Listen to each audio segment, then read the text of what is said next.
dahil nandito ka sa amin. Ikaw ang aming kasama sa ating usapang pagkalusugan. Correct. At ating pag-uusapan ay ang Achilles tendinitis, Correct. rupture and bumps. So, si Doc Jackie kaya.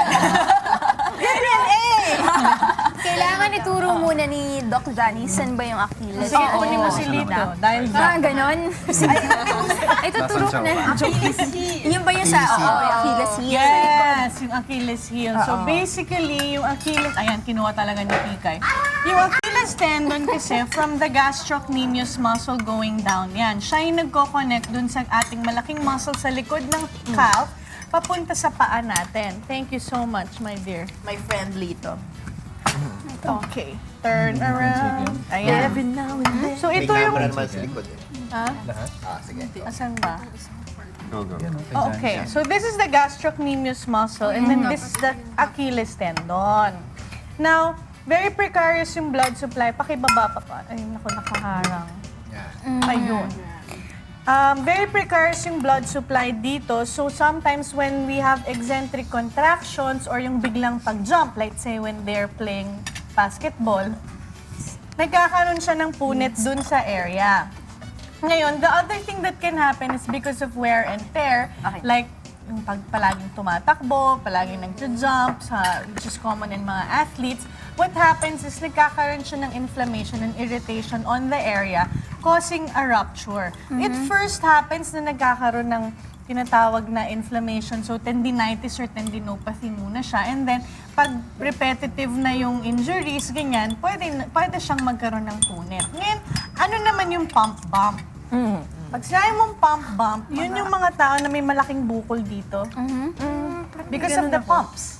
Yung shoes ng mga babae. Kasi nakadikit, dyan nakakabit yung likod ng sapatos, di ba? So what happens because of recurrent na yung paggalaw ng ganyan ng paa natin, nai-irritate siya, namamaga, yung bursa or yung sac na nandyan, namamaga siya, nagkukos siya ngayon ng irritation, inflammation, nagkakaroon ngayon ng bump or bukol dito sa area. Hindi siya masama pero masakit siya. Well, in essence, di parang masama na rin siya kasi nga hindi siya normal eh. No? So, what happens is there's irritation, there's inflammation, nagkakaroon siya ng bursal formation, nagkakaroon siya ngayon ng pain. Ngayon, normally, I think pwede na natin ibaba ko. Normally, the way we treat it is, one, obviously, you avoid wearing yung shoes na masisikip doon or matitigas doon. So, very important yung pagpili natin ng tamang mga sapatos. Kasi yung iba, form over function. Akong sinasabi ko, we should choose... Fashion over form over function siya. So, para sa akin, mas maganda function over form. Kasi sa totoo lang, marami namang shoes na magaganda na komportable. And Doc, sinasabi din nila, yung too flat, yung mga flat shoes ngayon na uso ngayon are also Hindi bad. rin siya okay kasi masyado nasistress yung tendon. Pero hindi rin naman okay. Isipin mo kung sobrang taas ng heels mo palagi, naka-extend, naka-tiptoe ka palagi, nasa-shorten mo yung tendon. So what is the required 2 heel? inches. Heels? 2 inches. Now, if you're wearing something higher than 2 inches, gaano lang katagal yung ideal time na dapat isuot mo siya? Well, in essence, kasi mas maganda na, sige, kahit suotin mo siya the whole day, but you do exercises to stretch out your tendon. Like ano, Doc? Ano bang maganda Yung exercise? reverse tiptoe. Ihuhulog mo yung pa, kasi diba tiptoe ganyan. So, shorten mo yung tendon. So, reverse tiptoe, tatapak ka dun sa stairs, ihuhulog mo yung likod na part ng paa mo para nasa-stretch out mo yung tendon mo. So, yun yung second treatment, exercises, to stretch out your tendon, to para ma-prevent mo yung, kumbaga, yung pagkapunit niya ng madali kasi nasi-stretch out mo siya. And then, you can apply ice compress, you can take pain relievers, non-steroidal anti-inflammatory medications. You can do physical therapy for pain modalities. Pero yung sa akin talaga yung pinaka-important will be that choosing the proper shoe wear. Choosing the proper shoe type din. Kasi yun nga yung mga too high heels, hindi rin siya. Pero, Doc Jam, meron tayong nabibili sa ilalim naman, di ba? Heel Yung pads. gel. Oo, pero meron din ba yung sa likod? Meron. Kaya lang isipin mo, kung dadagdagan mo pa nun, di lalo siyang Sumisikip. sisipin. Dapat maluwag yung bibili na... Hindi naman maluwag kasi yung iba naman naglalakad, natatanggal 0.5, naman yung oo. sapatos mo. Dapat lang na hindi siya masakit. Hindi yung tipong pag tinanggal mo may kalyo ka sa likod or meron kang pula dun sa May mga area. cases ba May na... naalala lang kasi ako yung sa China, di ba yung ginagawa nila dun sa mga babae? Yung ginagana. Anong tawag dun sa Pinapalit Parang nila yung lumaki. sleep size talaga. Hindi okay yun. Yeah.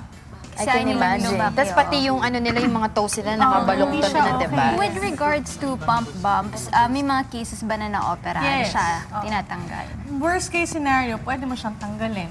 Kasi kung severe talaga yung pain, di na talaga maka-function, di na makalakad na maayos, everyday may pain ka, pwede mo siya operahan to remove the bone. Nagiging bone na rin kasi yun eh.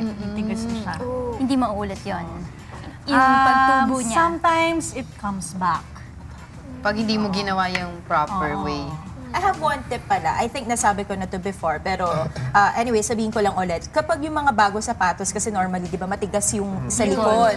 Ang suggestion sa akin ng mga shoe manufacturers na nakausap ko, ang ginagawa daw nila, lalagyan mo ng kandila, yung Para hindi pinaka-lining. masakit. Kasi that way, parang, oo, sa loob, para at least walang masyadong friction kapag tumama sa paa mo, tsaka hindi ka magkakakalyo or Kandila hindi mismo? masakit. Kalyo lang Yeah, yun yes, eh. wax Yung lang. patak ng... O yung wax. Yung kandilang, asan yung kandilang not used na Tas kandila, kasi- igaganon mo. Ipapaikot mo sa taas. Yes, ganun yung But gagawin. ako naman, okay, I get what you're saying. But for me, from the start, pag bili mo ng sapatos, dapat hindi na siya masakit doon. Kasi kung masakit siya, nangyayari kasi gustong-gusto natin yung itsura ng shoes, ang ganda-ganda, walang size. Pipilitin mo ngayon, magsisuffer ka talaga eh. O kaya pagpadala, di ba? Pag kumari maganda yung padala. Sayang. Amoy estates. Understand mo? Kaya lang United yun nga, States. kasi at what consequence? So, sa akin, yung isa ko namang tip, do not buy shoes early in the morning. Oo nga, Day. Buy shoes later in the day or Kasi early nagsuswell night. pa Kasi yung nagsuswell paa. na yung paa mo. Is it really true na parang medyo may pagkaiba ng Size? hindi definite size yung Yeah. paa mo? May isang mas malaki Ako ng mas malaki konti. yung left foot ko eh. Uy, ganyan ako. Yung isa 6, yung isa 7. Malayo naman. Malayo naman yung one side. Kaya hindi na ako ay, half size pala. Ayan, ayan. Half size. Kasi minsan manood yung galing sa masikip. I don't know if it's my weight or if it's the reality. Pwede yun. Okay. Okay. Oo, yan. May mga questions pa kayo regarding this? So, yun ang ating So, important shoe wear, pagpili, huwag tayong bumili talaga ng pinagpipilitan lang, yung matitigas, yung mga leather na matigas, yung tapakan matigas. Kasi, yung paa natin, yung shoes kasi suot natin yan the whole day eh. So, kung kunyari hindi maganda yung sapatos na bibilihin mo, ikaw rin talaga magsusuffer. And it may be a long time talaga. Pwede siya maging chronic pain. And ayaw mo naman umabot sa surgery sa mga ganyan. So, mas maganda na wag mo na siyang umpisahan.